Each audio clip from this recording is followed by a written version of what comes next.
Kráska a zviera. Kedysi dávno žil jeden bohatý obchodník, ktorý mal 3 céry. Všetky 3 boli veľmi krásne, no najväčší obdiv patril tej najmladšej. Nebola totiž iba pekná na pohľad, ale mala aj neobyčajne pôvabné vystupovanie a nesmierne láskavé srdce. Od malička jej všetci hovorili krásne dieťa a časom jej už neostalo iné meno než Kráska. Jej 2 staršie sestry boli celkom inej povahy. Boli namyslené, lenivé a pyšné na svoj vzhľad. Veľmi rady sa parádili. Každý večer chodievali na plesy a vysmievali sa svojej najmladšej sestre, ktorá radšej zostávala doma pri otcovi. Čítala si knihy alebo hrávala na flaute. Kým oni túžili po zábave, obdive a lesku spoločnosti, Kráska mala rada pokoj domova, hudbu a blízkosť svojho otca. Jedného dňa sa však obchodníkovi prestalo dariť a smola sa mu začala lepiť na päty. Prišiel o svoje bohatstvo a musel svojim dcéram vysvetliť, že už nebudú môcť žiť v prepichu, ale budú sa musieť presťahovať na dedinu a živiť sa poctivou prácou. Kráska si na nový život zvykla prekvapivo ľahko. Vstávala skoro ráno, pracovala od úsvitu do večera a hoci bola unavená, nikdy jej to neubralo na dobrom srdci ani na milej povahe. Jej sestry sa však s novým životom zmieriť nedokázali. Namiesto práce sa nudili, horekovali a neprestajne spomínali na časy, keď žili v blahobite. Počase sa obchodník dopočul správu, ktorá v ňom vzbudila nádej, že by sa mu predsa len mohlo podariť získať späť časť svojho majetku. Vybral sa preto na cestu za obchodmi a dúfal, že sa jeho osud obráti k lepšiemu. Lenže keď sa vracal domov, zastihla ho noc a v hustom lese stratil cestu. Tma bola hustá, stromy okolo neho šumeli v chladnom vetre a obchodník už takmer prestával veriť, že sa odtiaľ dostane živý. V tom však v diaľke zazrel svetlo. Nebolo slabé ani mihotavé, ale jasné a pokojné, ako by ho k sebe volalo. Vybral sa teda za ním a po chvíli došiel k nádherne osvetlenému zámku. Zaklopal na veľkú bránu, ale nikto mu neotváral. Volal, či je tam niekto, no odpovedalo mu len ticho. Keďže bol premrznutý, unavený a zúfalo hladný, vošiel napokon dnu sám. V jednej z miestností uvidel bohato prestretý stôl, na ktorom bolo pripravené vynikajúce jedlo. No všetko bolo nachystané iba pre jediného hostia. Obchodník sa ešte niekoľkokrát opýtal, či sa v zámku niekto nachádza, ale nik sa neozval. A tak si napokon sadol a s veľkou chuťou sa pustil do jedla. Keď sa kráľovsky najedol, začal sa prechádzať po prekrásne zariadených komnatách. Všade bolo všetko honosné, vznešené a nádherné, no zároveň zvláštne opustené. V tichu záhadného paláca sa ozývali iba jeho kroky. Napokon vstúpil do jednej zo spální, kde našiel mäkkú a pohodlnú posteľ. Keďže bol vyčerpaný z dlhej cesty aj zo strachu, ľahol si a okamžite zaspal. Na druhý deň ráno sa vrátil do jedálne a zistil, že sú tam preňho pripravené raňajky.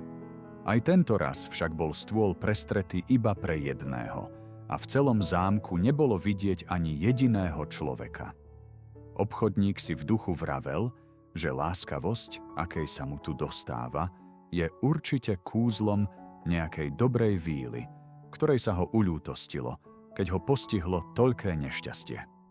Keď potom vyšiel zo zámku a chystal sa vysadnúť na koňa, zbadal pred sebou nádherný ker ruží. V tej chvíli si spomenul na Krásku, pretože práve ruže mala jeho najmladšia dcéra najradšej. Natiahol ruku a odtrhol 2 tie najkrajšie kvety ruží. Len čo to urobil, nebom zaburácal taký silný hrom, až sa od strachu strhol. Pred ním sa totiž zrazu objavila strašná bytosť.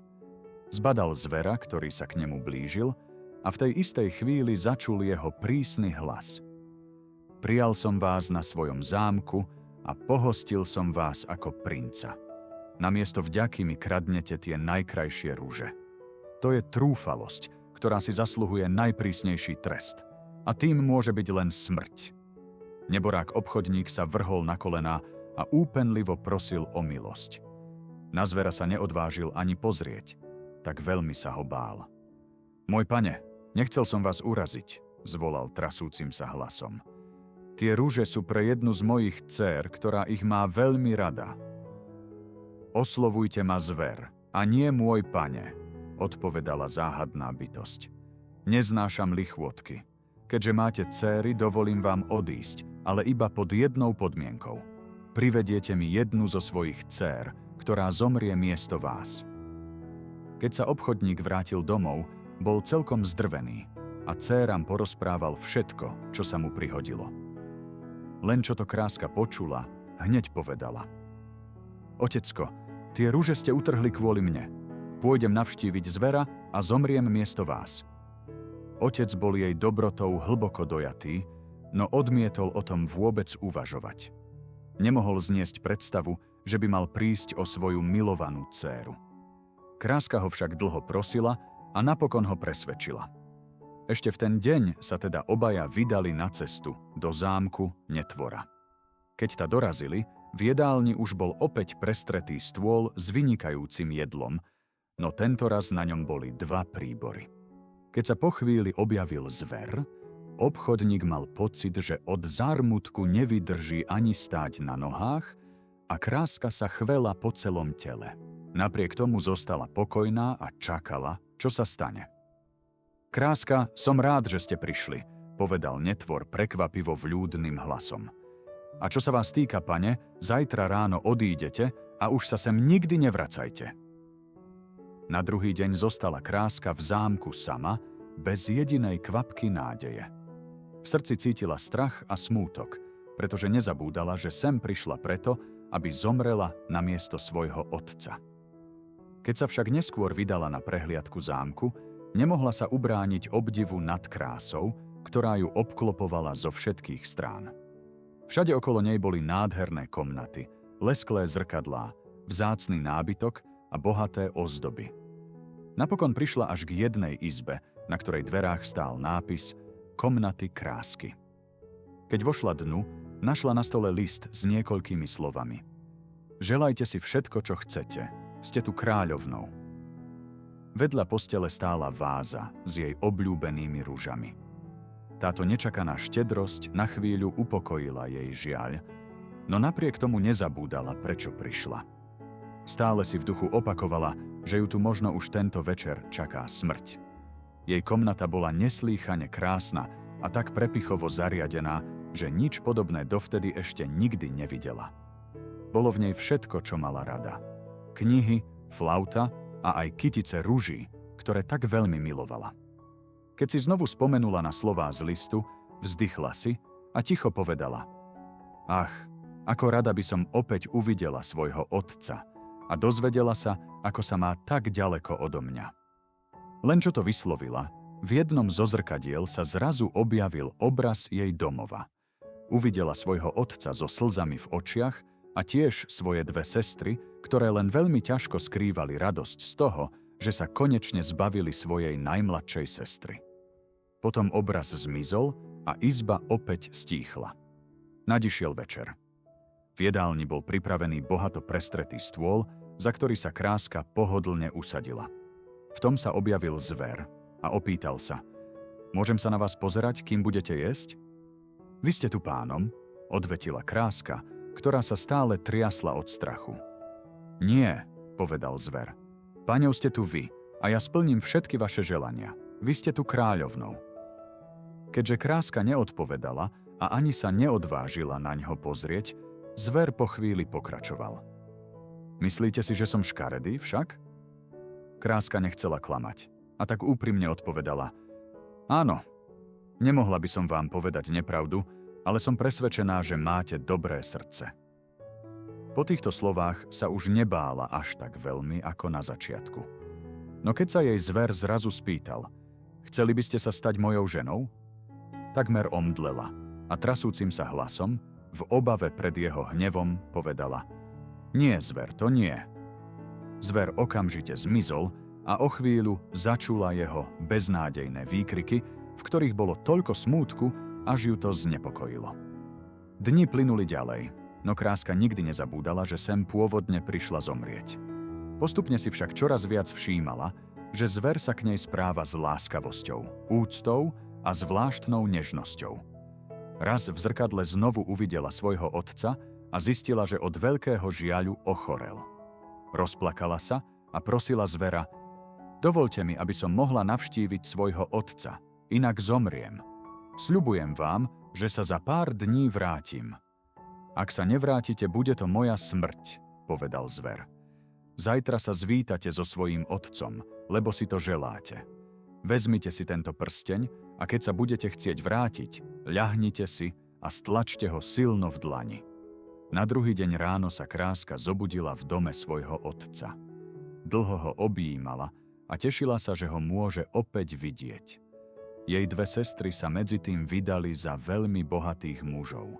Presne tak, ako si to kedysi želali, no ich manželia ich napriek všetkému bohatstvu nedokázali urobiť šťastnými.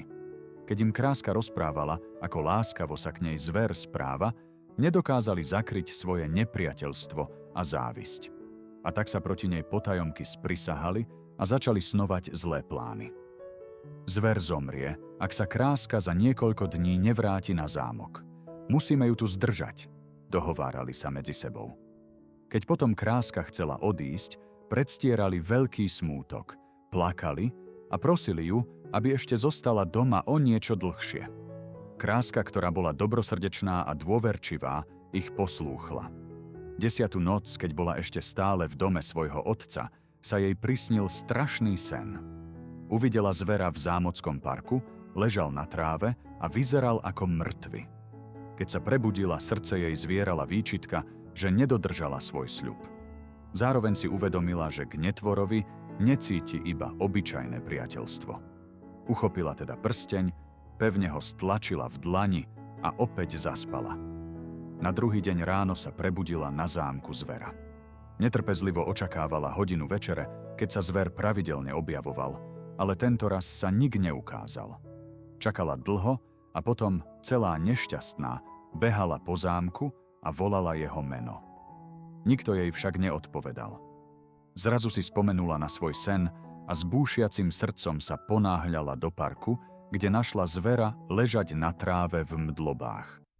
Padla k nemu, objala ho a so slzami v očiach mu šepkala: "Prebuďte sa, môj milovaný zver. Myslela som si, že k vám cítim len priateľstvo, ale teraz viem, že bez vás nemôžem žiť. Nezomierajte, stanem sa vašou ženou." Len čo kráska vyslovila tieto slová, celý zámok zažiaril tisícmi svetiel a zver sa v tej istej chvíli premenil na mladého a krásneho princa. "Kde je zver?" spýtala sa kráska v úžase. "To som bol ja," odvetil princ.